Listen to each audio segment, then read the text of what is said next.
Madilim pa ang langit pero alas 6 na. Alas 6:30 pa ang pasok pero maaga kaming umaalis ng bahay para pumasok sa school si Yora.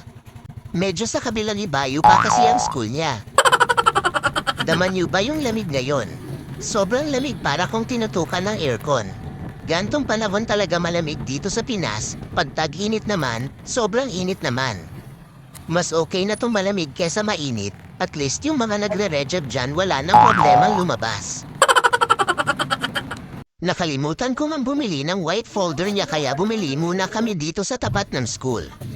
Andito na rin mga pinsan niya kaya sumabay na siya sa kanila pumasok sa loob.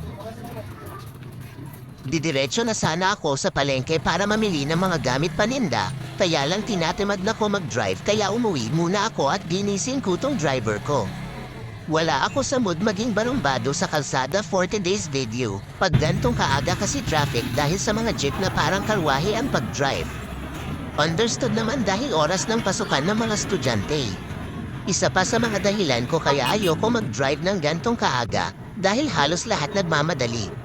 Parang etong bus, hindi na nakapaghintay nag-overtake na, late na siguro siya. Oh, di ba paano kung mabilis takbo ko tas bigla siya lumiko di mapapag-good morning na lang talaga tayo. Pagdating ko nga dito, nasa kanto pa lang ako hinahanda na nila yung mga bibilhin ko kahit wala pa akong sinasabi. Iba rin diba, advance sila mag-isip, kilala na nila pagmumukha ko at kung ano ang bibilhin ko, yun at ayun lang din naman lagi kong binibili.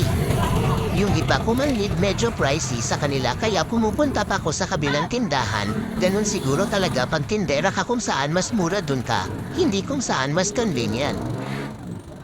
Isa rin sa rason kaya ayoko mag-drive mag-isa, magbabayad pa kasi ng parking lot, sayang naman yung 10 piso.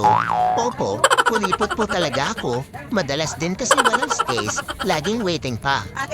Ang dami namin bitbit tas bibili pa kaming bigas, kaya hindi talaga pwede na ako lang mag-drive dahil walang magbibitbit ng ibang binili. Grabe mga friendly super pricey na talaga ng bigas na yon, parang kailan lang may tag-40 pesos pang bigas, na yung 54 na ata ang pinakamura, medyo may paka NFA pa. Diretso kama agad ako pag-uwi, sobrang antok na talaga ako. Actually lagi naman akong inaantok kahit lagi naman akong tulog.